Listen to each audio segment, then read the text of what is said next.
It's Amy or Beauty Sparkle 1, and today I'm going to be talking about some foundations that I love and some foundations that I haven't really been able to get on board with. So first of all, to the first few foundations that I really like using. So the first one is the Dermatalogica Treatment Foundation by Dermatalogica. This one is a really nice foundation. It's actually not so much, it's a foundation, but it's also like skincare products in it.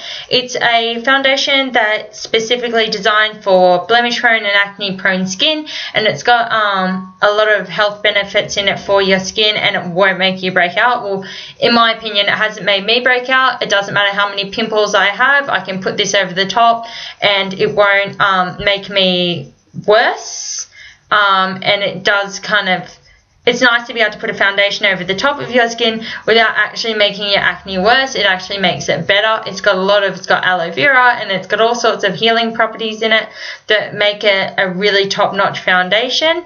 I've got it in 3G, which is a little bit dark for my skin, but that's okay because I got it, I put a powder over the top of it anyway, and I find having it one shade darker does help kind of camouflage the redness, and I can lighten it up with powder anyway.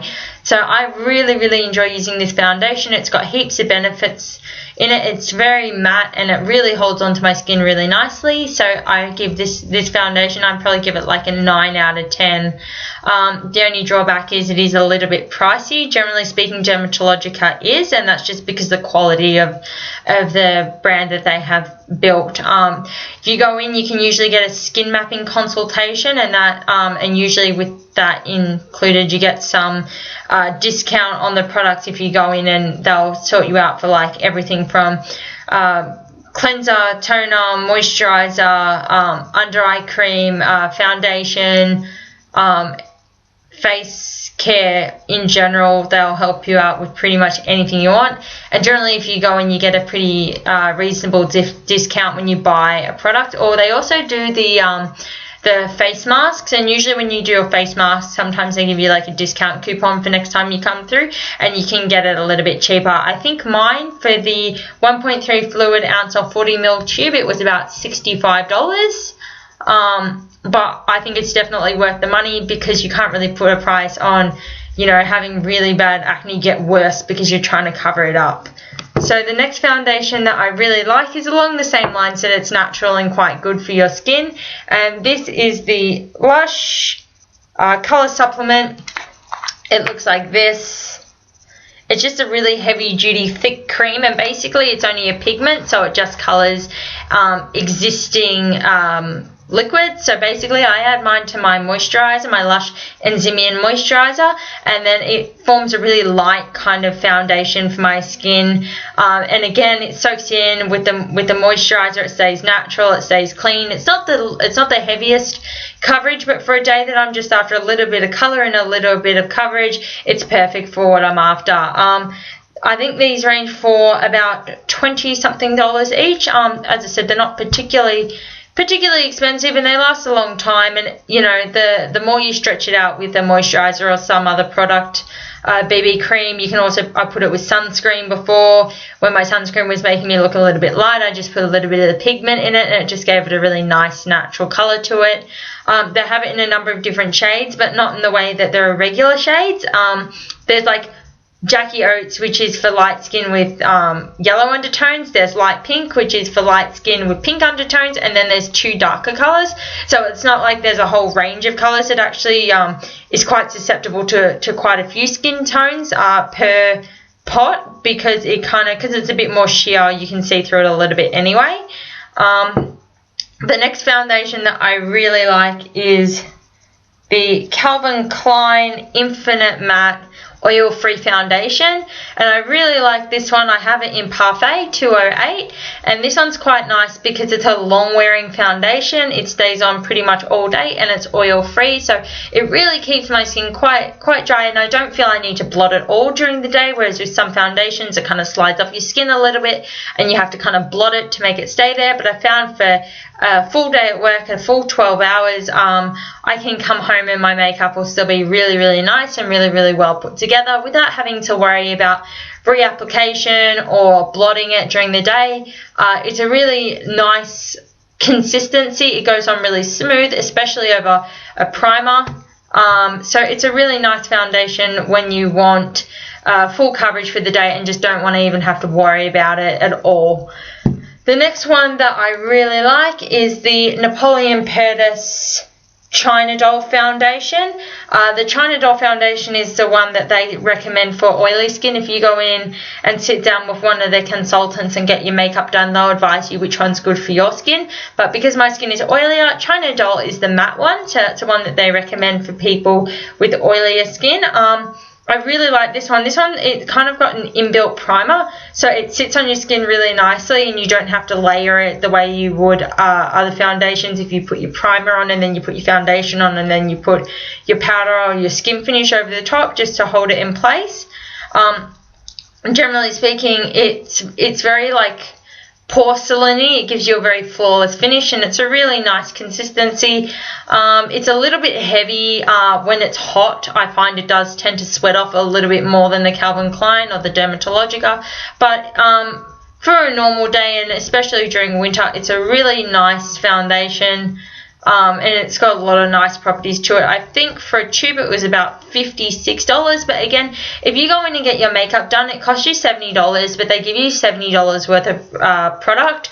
So next time, if you're going out for dinner or you're going out somewhere nice and you want to get some products while you're there, it's a really nice way to get your makeup done, which usually costs you about $70 anyway. So basically, if you're going out somewhere, your products work out free. So you can probably get like a foundation and well, not a foundation and a brush, that's a bit much, but probably a foundation and a lip gloss or something for that price, and it's definitely well worth it. And they also show you how to put it on your skin, so it's really nice that they can encourage you on the best way to apply it and the best products that can go under it or over it or those sorts of things. So it's really nice that they'll help you out with working that out for yourself.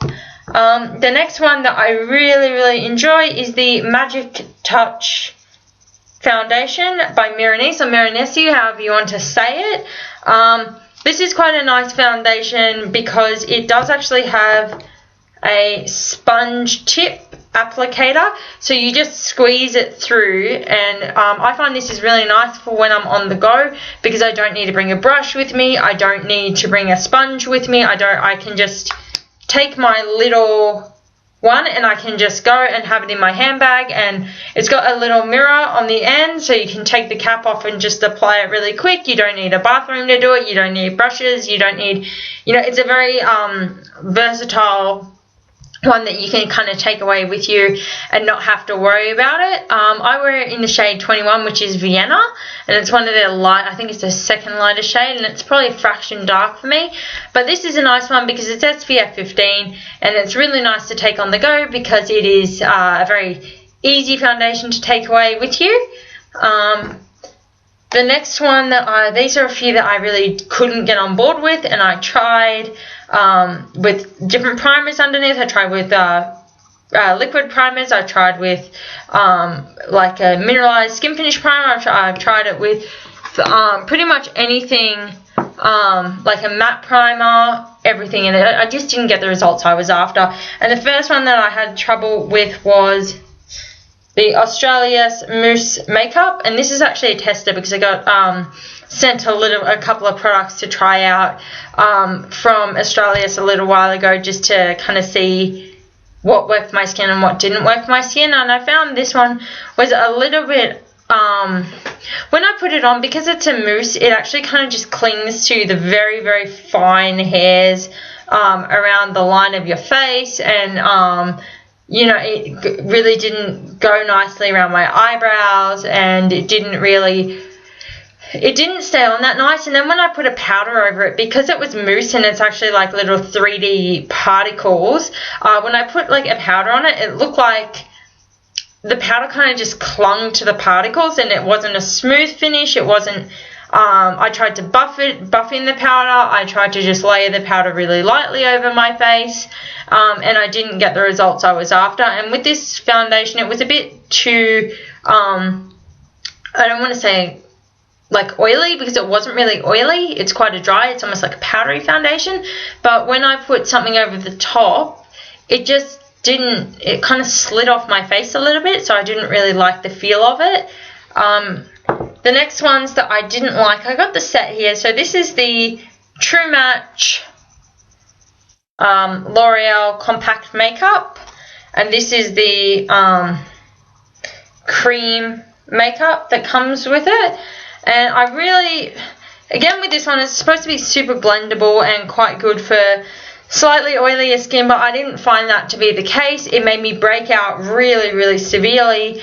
And then when I used it for the second day running, and I just thought maybe it was my skin getting adjusted to it, I used it the second day in a row, and it wouldn't even cover the blemishes that had come up. So it was really poor in the way of coverage. I didn't feel like I was getting anywhere with it, so I didn't really use it. And of course, I did get the matching L'Oreal True Match liquid makeup that came. It was like in the same kit thing, so I got it as well because it's the same kind of, they match. So I got both of them just to see how they compared up against each other. And again, this is supposed to be super blendable and high coverage, and I just found that it wasn't. The other thing about this one is it does tend to separate. So when I'd have to shake it up to get it to work, and then when I shook it up, it was still quite liquidy. It was very thin. Even if I layered it and I put a layer, I put a primer, and then I put a layer of foundation, and then I let it dry, and then I put on another layer of foundation, I was still not getting the same coverage or consistency of coverage that I was getting with the Calvin Klein, or that I was getting with the China Doll. And I just thought for the, I don't know, I think it was like $26 or something that I paid for the for this one, and I paid about $18 or something for the other one. For the sake of almost $40, it really wasn't worth me spending that kind of money on it. I don't think I'll really ever use it again because it just made my skin break out like crazy and feel horrible. And it seemed to really increase the oil that my skin was producing. So I didn't really enjoy the feel of it at all. So I probably wouldn't recommend purchasing those if your skin is oily, or if you need a little bit more consistency and coverage. It's probably not one that I would recommend. Anyway, leave us comments down below of which foundations that you like and ones you really don't like, so we can all kind of work together to warn each other or get the opportunity to try some fantastic new foundations that you may not have seen or heard of before, or been a bit on the fence about trying. So just leave us a comment down below, and like and subscribe if you want to see more. Thanks very much. Bye from Beauty Sparkle 1.